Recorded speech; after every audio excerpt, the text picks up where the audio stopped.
Let's read chapter 11 from the Madhyamik book, chapter 11, Religion and Religious Festival. India is a multi-religious country. People here follow different religions. Some of these religions, such as Hinduism, Buddhism, and Jainism, have their origin in India. Christianity and Islam, Zoroastrianism came to India from other countries. India has always made space for all religions to develop and coexist peacefully. तो हमें ये सीखने को मिल रहा है कि India एक multi religious country है जहाँ पे बहुत सारे धर्म के लोग रहते हैं, अलग अलग रिलीजन्स को फॉलो करते हैं, जैसे कि हिंदुज़म. लेकिन हिंदुज़म, बुद्धिज़्म और जैनिज़्म वो इंडिया ही का है.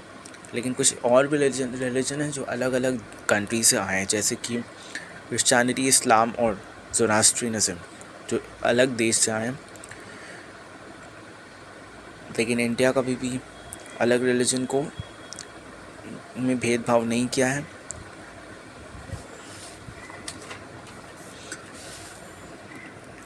हिंदुज़म के बारे में पढ़ते हैं. Hinduism is the oldest religion in India. There is no single founder of Hinduism. It believes on the theory of reincarnation and karma.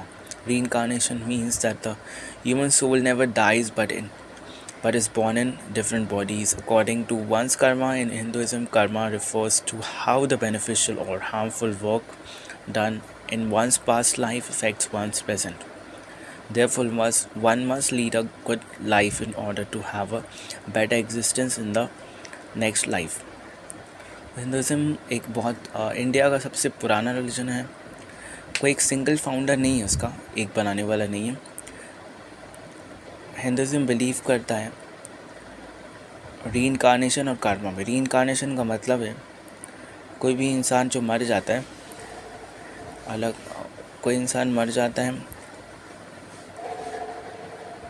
लेकिन उसका सोल कभी मरता नहीं है, वो फिर से रीबॉर्न होता है. हिंदुज़म का कहना है कि कोई भी इंसान मरता है तो उसका दूसरा जन्म होता है और वो जो पास्ट लाइफ में करेगा जो गुनाह उसको भुगतना पड़ेगा. जो प्रेजेंट लाइफ में करेगा उसको फ्यूचर लाइफ में, उसका अगला जन्म में उसको भुगतना पड़ेगा. The main gods of Hinduism are Brahma, creator, Vishnu, protector, and Shiva, destroyer. Since it is an old religion, there have been changes in the practices and customs over a period of time. While some practices and customs are common all over India, some are different. The main god, Hinduism का सबसे main God है ब्रह्मा जो creator है, Vishnu protector, Shiva destroy करने वाला से. जैसे कि हिंदुज़म एक सबसे ओल्ड रिलीजन है तो बहुत सारे चेंजेस भी आए हैं जब से आया हिंदुज़म रिलीजन. तो उसके प्रैक्टिसेस में बहुत सारे चेंज आया. कुछ प्रैक्टिसेस और कस्टम्स जो है इंडिया में कॉमन भी है और बहुत सारे डिफरेंट भी है अलग अलग जगह. हिंदुज़म के फॉलोअर्स को कहते हैं हिंदूज़. हिंदुज़म की सबसे इम्पॉर्टेंट फीचर है जो हिंदुज़म के सबसे इम्पॉर्टेंट फीचर इसके सबसे इम्पॉर्टेंट फीचर है हिंदुज़म, और अलग अलग सेक्शंस में डिवाइड है. अलग अलग फॉर्म्स में सब कोई पूजा करता है. और गॉडेस दुर्गा जो है, जिसे काली के नाम से, अंबिका और शक्ति के नाम से भी जाना जाता है. कुछ और भी रिलीजियस टेक्स्ट हैं. हिंदूज़ के वेदास, उपनिषद, भगवद गीता और पुराणास. हिंदूज़ के इम्पॉर्टेंट फेस्टिवल है कुछ. दिवाली जो रोशनियों का त्यौहार, होली बुराई पर अच्छाई की जीत, दशहरा बुराई पर अच्छाई की जीत, होली रंगों का त्यौहार, और जितने सारे बड़े बड़े फेस्टिवल हैं हिंदूज़ के वो स्पेशल ओकेशंस स्पेशली प्रे किया जाता है, स्पेशल प्रेयर होता है. और मिठाइयाँ भी बढ़ती हैं स्पेशल फेस्टिवल्स में फ्रेंड्स और फैमिली के बीच में. अब बुद्धिज़्म के बारे में जानेंगे. सिद्धार्थ गौतम जैसे हमें गौतम बुद्धा के नाम से भी जाना जाता है, जो फाउंडर है बुद्धिज़्म का। और उन्होंने पॉइंट किया 4 नोबल ट्रूथ्स के बारे में, 4 सबसे सच्चाई के बारे में। ज़िंदगी सफ़रिंग से भरा है, और सफ़रिंग का कॉज है डिज़ायर। हमारे जितना ज़्यादा इच्छा होगा, हमारा उतना परेशानी बढ़ेगा। डिज़ायर को हम तभी रोक सकते जब अपने सफ़रिंग पे फुल स्टॉप लगाएंगे, और सफ़रिंग में तभी हम फुल स्टॉप लगाएंगे। ये 8 फोल्ड पाथ्स को जानेंगे। 8 फोल्ड पाथ्स के बारे में जानेंगे। तो 8 फोल्ड पाथ्स हैं: सोचने का हक, बात करने का हक, एक्शंस लेने का हक, जीने का हक, अंडरस्टैंडिंग का हक, एफर्ट्स लेने का राइट, माइंडफुलनेस का राइट, और कंसंट्रेशन का राइट। बुद्धिज़्म का जो फॉलोअर्स होता है उसे बुद्धिस्ट कहते हैं। और बुद्धिज़्म इंडिया में तब से फैला हुआ जब से किंग अशोका आया था। द ग्रेट अशोका जब से आया, तब से ज़्यादा और फैलना शुरू हो गया साउथ ईस्ट एशिया में। और बुद्धा का टीचिंग्स, और बुद्धा की टीचिंग विनाया पिटाका में है। और बुद्धा पूर्णिमा सेलिब्रेट किया जाता है गौतम बुद्धा की बर्थडे को मार्क करते हुए। जैसे कि गौतम बुद्धा का जब बर्थडे है तो उसे बुद्धा पूर्णिमा के नाम से हम लोग सेलिब्रेट करते हैं। उस दिन स्पेशल प्रेयर्स ऑफर किया जाता है। जैनिज़्म के बारे में पढ़ते हैं। जैनिज़्म सबसे ओल्डेस्ट रिलीजन में से एक है। ओल्डेस्ट रिलीजन है, और उसका कोई सिंगल फाउंडर नहीं है। जैनास या फिर स्पिरिचुअल लोग, एक्सपर्ट्स इसे जैनास कहते हैं। जैना एक संस्कृत वर्ड है जो विजेता को कहते हैं। तीर्थांकरा 24 स्पेशल जैनास है, 24 स्पेशल कॉन्करर्स हैं। सारे कॉन्करर तीर्थांकरा रिवील करें सच्चाई को, रियलिटी ऑफ लाइफ को। लॉर्ड महावीरा 24वें और आखिरी तीर्थांकरा कॉन्करर हैं जैनिज़्म के। अपने प्रेजेंट फॉर्म में जैनिज़्म इंडिया में इमर्ज किया था लॉर्ड महावीरा के रूप में। जैनिज़्म का कहना है हर लिविंग बीइंग का एक सोल है, रूह है, और सोल एक डिवाइन रूप में आता है। देयरफॉर हर एक इंसान को, और देयरफॉर किसी को भी हक नहीं किसी को हानि पहुंचाना। और ये भी बिलीव करता है नॉन वायलेंस में और सेल्फ कंट्रोल। जैनिज़्म डिवाइड है 2 सेक्ट में, नेमली दिगंबरा में और श्वेतांबरा में। जैनस सेलिब्रेट करते हैं फेस्टिवल जो तीर्थांकरास के जब बर्थडे होता है, बर्थ एनिवर्सरी और डेथ एनिवर्सरी, तो तब उन लोग सेलिब्रेट करते हैं फेस्टिवल। सबसे कॉमनली जो होता है महावीर जयंती, वो लोग लॉर्ड महावीर के बर्थडे से सेलिब्रेट करते हैं। सिखिज़्म के बारे में जानते हैं। सिखिज़्म गुरु नानक की टीचिंग में बेस है और 9 गुरुज़ के बारे में बताया गया। गुरु नानक रिलीजियस लीडर थे और सोशल रिफॉर्मर थे 15th सेंचुरी के टाइम में पंजाब में। सिक्स्थ के होली स्क्रिप्चर हैं गुरु ग्रंथ साहिब। रिलीजन बेस है वाहेगुरु में, जो सुप्रीम बीइंग है, जो एक बहुत ही नेक ज़िंदगी गुजारे, और मेडिटेशन बहुत ज़रूरी था उनके लिए। सिखिज़्म बिलीव करता है सोसाइटी को सर्व करना, और जो फॉलोअर्स है सिखिज़्म का इनकरेज करता है कम्युनिटी को सर्व करना, जिसे उन लोग कार से सर्वा कहते हैं। सबसे इम्पॉर्टेंट पार्ट है सिखिज़्म का लंगर, जहाँ पे फ्री फूड्स हर किसी को रहता है, फ्री खाना। और सिख सेलिब्रेट करता है गुरु पर्व सिख गुरुज के बर्थडे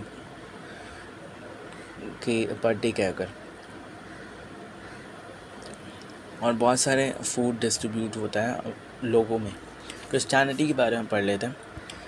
क्रिश्चियनिटी के फॉलोअर्स एक खुदा में बिलीव करते हैं, और वो लोग का कहना है हर इंसान इक्वल है उनके लिए, उनके नहीं यानी कि जीसस के लिए। जीसस बिलीव करते हैं कि हम सब खुदा के बच्चे हैं। क्रिश्चियन फॉलो करते हैं जीसस क्राइस्ट के टीचिंग्स को। क्रिश्चियनिटी के अकॉर्डिंग जीसस मर गए थे हमारे गुनाहों के लिए। रिसरेक्शन उसे कहते हैं जिस दिन क्रॉस में उन्हें जीसस क्राइस्ट को गाड़ दिया गया था प्रेक ठोकर। 2 इम्पॉर्टेंट फेस्टिवल है क्रिश्चियंस की, ईस्टर और क्रिसमस। ईस्टर वो दिन है जब क्रॉस में जीसस क्राइस्ट को मार दिया गया था, और जो कि ईस्टर मनाया जाता है मार्च और अप्रैल में मार्च या फिर अप्रैल में, और जिस दिन अंडा देकर लोगों को सेलिब्रेट किया जाता है, जिसका मतलब है नई ज़िंदगी देना, नई ज़िंदगी सिंबलाइज करता है। और क्रिसमस सेलिब्रेट करता है जीसस क्राइस्ट के बर्थडे के रूप में दिसंबर के महीने में हर साल। क्रिसमस ट्रीज़ डेकोरेट किया जाता है जिस दिन केक्स एक दूसरे को फैमिली फ्रेंड्स में डिस्ट्रीब्यूट होता है। क्रिश्चियनिटी आया इंडिया में 2000 साल पहले, जब सेंट थॉमस जीसस क्राइस्ट के सब बहुत बड़े भक्त इंडिया में आए। जब पोर्चुगीज़ और उसके बाद ब्रिटिश इंडिया में आया तो ज़्यादा से ज़्यादा लोग अडॉप्ट करना शुरू कर दिए क्रिश्चियनिटी को। तो आज इंडिया का क्रिश्चियन में भी पॉपुलेशन बहुत है। और अब इस्लाम के बारे में जानते हैं। इस्लाम प्रॉफिट मोहम्मद सल्लल्लाहु अलैहि वसल्लम की टीचिंग से ऑर्गेनाइट करता है, और जो भी प्रॉफिट मोहम्मद सल्लल्लाहु अलैहि वसल्लम बोल के गए, कह के गए, उसे लेकर चलता है। और इस्लाम के फॉलोअर्स जो है उसे मुस्लिम कहते हैं। इनकी होली बुक को कहते हैं कुरान। इम्पॉर्टेंट एस्पेक्ट्स, अगर कोई इंसान 5 वक्त का नमाज या हज मक्का में नहीं अगर हज नहीं करता तो आप कह सकते मुँह बोला मुस्लिम है। जैसे कि क्रिश्चियनिटी है वैसे ही इस्लाम भी बाहर देशों से आया है। आज इंडिया में मुस्लिम पॉपुलेशन भी अच्छा खासा है। मुस्लिम रमज़ान के एंड के बाद, जब रमज़ान के वक्त रोज़ा के बाद, जब 30 दिन के रोज़े के बाद जब ईद आता है तो मुस्लिम सेलिब्रेट करते ईद, और लोग उस दिन ईद के दिन सेवई खाते हैं, अलग अलग प्रिपेयर करते हैं डिशेस, और एक दूसरे को सेवई खिलाते हैं, अलग अलग चीज़ें खिलाते हैं। अब आगे बढ़ते हैं। ज़ोरास्ट्रियनिज़म एक रिलीजन है पारसीज़ का, जो आया है बहुत सालों पहले इंडिया में ईरान से। ज़राथुस्ट्रा का टीचिंग्स को ये लोग फॉलो करते हैं। ज़ोरास्ट्रियनिज़म बिलीव करता है एक खुदा में, अहुरा मज़दा जिसे उन लोग कहते हैं। ज़ोरास्ट्रियनिज़म आँख के सामने पूजा करता और पूजा करते हैं, और उन लोग उन लोग का पूजा करने का जगह फायर टेम्पल है। उन लोग का रिलीजियस बुक्स को कहते हैं ज़ेंड अवेस्ता। अब जुडाइज़म के बारे में हम लोग जान लेते हैं। जुडाइज़म एक रिलीजन है जो ज्यूज़ लोग प्रैक्टिस करता है। इंडिया में आया वेस्ट एशिया से, और जो कि अभी इज़राइल है, और यहाँ पे इंडिया में आया था बहुत सालों पहले, कोचिन में, मुंबई में, पुणे और कोलकाता, बहुत हज़ारों साल पहले। इनका मेन रिलीजियस टेक्स्ट है ज्यूज़ का तोरा, जो कि हर्बियो लैंग्वेज में लिखा है। ज्यूस के अकॉर्डिंग सिर्फ एक खुदा है, जिसे यहोवा कहते हैं उन लोग, जिसे जेनोवा भी लिखा है उनकी किताबों में, याहवी भी लिखा है, और इंग्लिश में कह सकते हैं येव्यू। ज्यूस की प्लेस ऑफ वर्शिप है सिनागो। जूइश सिनागोज आपको मिलेंगे दिल्ली में, मुंबई, कोलकाता और कोचीन में, जो हमारे देश में। हमारा देश का संविधान डिक्लेयर करता है कि हर एक कि इंडिया एक सेक्युलर कंट्री है, जहाँ पे हर एक रिलीजन के पास राइट है अपने रिलीजन को फॉलो करना, और जिस भी ढंग से मना सकते हैं, बिना किसी को परेशान किए, किसी को मुश्किल में डाले। इक्वल इम्पोर्टेंस, और हमारा रिलीजन हमें एक इक्वल इम्पोर्टेंस देना है हर एक रिलीजन को, जो भी देश में है। ये सेक्युलर विजन हमारे देश को की कम्युनिटीज़ को सेलिब्रेट कराता है सारा फेस्टिवल, इक्वल एंथुसियाज़म करते हुए, और खुशी और दुख मनाने में एक साथ। तो ये था हमारा चैप्टर कंप्लीट। आई होप आप सबको अच्छा लगा। Please do subscribe my channel.